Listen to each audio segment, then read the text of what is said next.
Guys চলে এসেছি এবার খেলার খবর চ্যানেলে বিগ আপডেট নিয়ে। তো চলো বন্ধুরা, খুব গুরুত্বপূর্ণ আপডেট নিয়ে চলে এসেছি। ফুল ভিডিওটা দেখতে থাকো, স্কিপ করবে না। স্কিপ করলে কিন্তু ভিডিওর মধ্যে অনেক কিছু মিস করবে। এবং এই খেলার খবর চ্যানেলে যারা নতুন আছে অবশ্যই খেলার খবর চ্যানেলটা সাবস্ক্রাইব করে পাশে থাকো।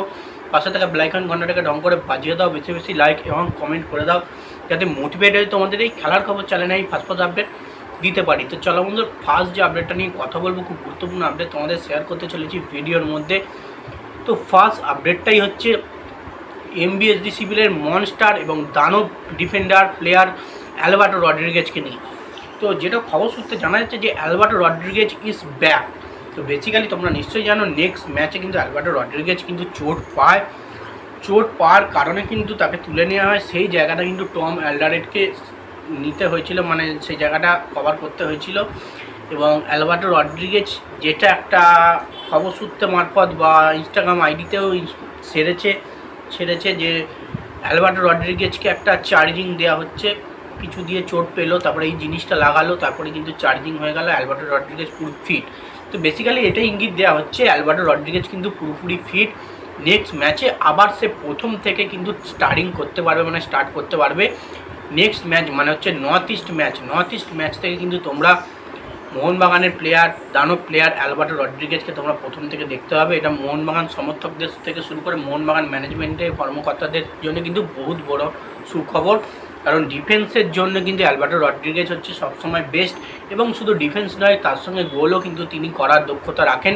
এবং সে কারণে এইরকম প্লেয়ার যদি বেঞ্চে বসে থাকে তাহলে কিন্তু মোহনবাগানের জন্যই ক্ষতি।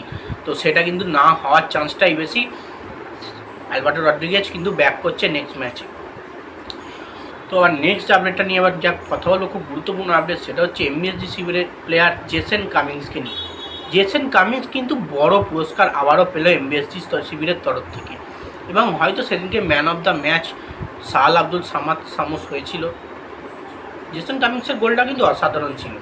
তো বেসিক্যালি জেসন কামিংস কিন্তু মোহনবাগানকে বরাংবরে কিন্তু সারপ্রাইজ করে, মানে জিতিয়ে সারপ্রাইজ করে। আমরা এর আগে দেখেছি ম্যাচ ড্র থেকে জেসন কামিংসের গোলে অনেক মোহনবাগান ম্যাচ জিতেছে। এ মরশুম শুধু নয়, অন্য মরশুমেও, এর আগে যে সমস্ত মরশুম গেছে সে মরশুমে।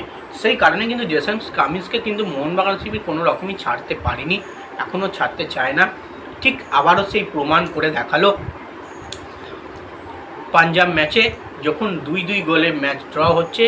ম্যাচ শেষের দিকে কিন্তু সেই জেসন কামিংসের জোরালো শট ফ্রিকিকে কিন্তু অসাধারণ বল জালে জড়িয়ে যায় এবং সে ম্যাচের কিন্তু নায়ক হয়ে ওঠে জেসন কামিংস। এবং জেসন কামিংসকে সেই জন্য এমবিএসডি শিবির থেকে কিন্তু সেরা প্লেয়ার পুরস্কারটা দেওয়া হয়েছে। এবং জেসন কামিংসের ফটো কিন্তু পোস্ট করা হয়েছে সাল আব্দুল সামাদের সঙ্গে একটা ডুয়েট করে, কারণ এদের দুজনেরই গোল ছিল লং রেঞ্জার গোল। অসাধারণ গোলে কিন্তু মোহনবাগানকে এগিয়ে নিয়ে গেছে এবং জিতিয়েছে। তো যাই হোক, জেসন কামিংসকে নিয়ে এই আপডেট ছিল। নেক্সট যে আপডেটটা নিয়ে কথা হলো সেটা হচ্ছে ইস্টবেঙ্গল শিবিরের প্লেয়ার অ্যান্টন সোজবার্গকে নিয়ে। অ্যান্টন সোজবার্গ কিন্তু কালকের ম্যাচে পুরোপুরি ইস্টবেঙ্গলের নায়ক হয়ে উঠেছে, ম্যাচের নায়ক। তো বেসিক্যালি কালকে কিন্তু ব্যাঙ্গালোরের সঙ্গে খেলা ছিল ইস্টবেঙ্গলে, কলকাতা যুবভারতী তিরঙ্গানে ইস্টবেঙ্গলের হোম গ্রাউন্ড। তো বেসিক্যালি কালকে কিন্তু ব্যাঙ্গালোর দুর্দান্ত পারফরমেন্স করেছে এবং ইস্টবেঙ্গলকে ধরাশায়ী করেছে। ইস্টবেঙ্গলে একজন লাল কার্ড দেখে মিগুয়েল, তো সেক্ষেত্রে তাও কিন্তু ইস্টবেঙ্গল তাদের সঙ্গে লড়াই দিয়ে গেছে এবং ব্যাঙ্গালোর কিন্তু 3-2 গোলে লাস্ট দিকে 3-2 গোলে কিন্তু এগিয়ে যায়। প্রথম গোলে এগিয়ে যায় ব্যাঙ্গালোর আশিক পুরনিয়ানের গোলে, তারপরে কিন্তু গোলটা শোধায় আনোয়ার আলী, তারপরে কিন্তু আবারও ব্যাঙ্গালোর গোল করে, আবারও কিন্তু গোল শোধায় ইস্টবেঙ্গল, আবার কিন্তু 3 নম্বর গোল করে 3-2 গোলে প্রায় এগিয়ে যায়। এবং ম্যাচের 7 মিনিট এক্সট্রা টাইমের মাথায় যখন খেলা হচ্ছিল, শেষের দিকে গিয়ে প্রায় 4 থেকে 5 মিনিটের মাথায় গিয়ে 3-2 গোলে তখন কিন্তু এগিয়ে আছে ব্যাঙ্গালোর। সেই লাস্ট টাইমে কিন্তু অ্যান্টন সোজবার্গকে নামানো এবং অ্যান্টন সোজবার্গ নেবে কিন্তু ম্যাচের নায়ক। লাস্ট মিনিটে কিন্তু গোল করে ইস্টবেঙ্গলকে হারার মুখ থেকে বাঁচিয়ে ড্রয়ের দিকে নিয়ে এসছে এবং দুর্দান্ত পারফরমেন্স কালকে তার দেখেছি। এই প্রথম একটা দুর্দান্ত সেলিব্রেশন দেখলাম ইস্টবেঙ্গলের জার্সি গায়ে, জার্সি খুলে ফেললো, ভেতরে আর্মব্যান্ডও খুলে ফেললো, পুরোপুরি একদম খালি গায়ে একটা দুর্দান্ত সেলিব্রেশন দেখালো ইস্টবেঙ্গল সমর্থকদের জন্যে।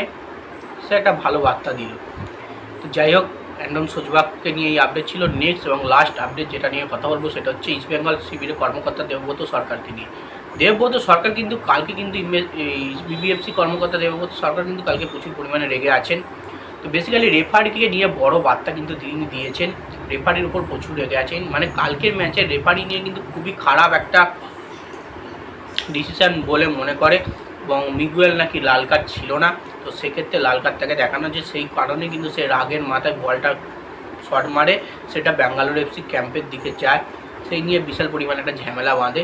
পুরো ম্যাচের রাশ কিন্তু উল্টো পাল্টা রেফারি ডিসিশান দিচ্ছিল, সেটাই নিয়ে কিন্তু বড় বার্তা কিন্তু করেছে ইবিএফসি কর্মকর্তা দেবব্রত সরকার। তো যাই হোক, এই আপডেট ছিল। ভিডিওটা যদি ভালো লেগে থাকে লাইক কমেন্ট শেয়ার সাবস্ক্রাইব করে পাশে থাকে। চলো বন্ধুরা, বাই। আবার নেক্সট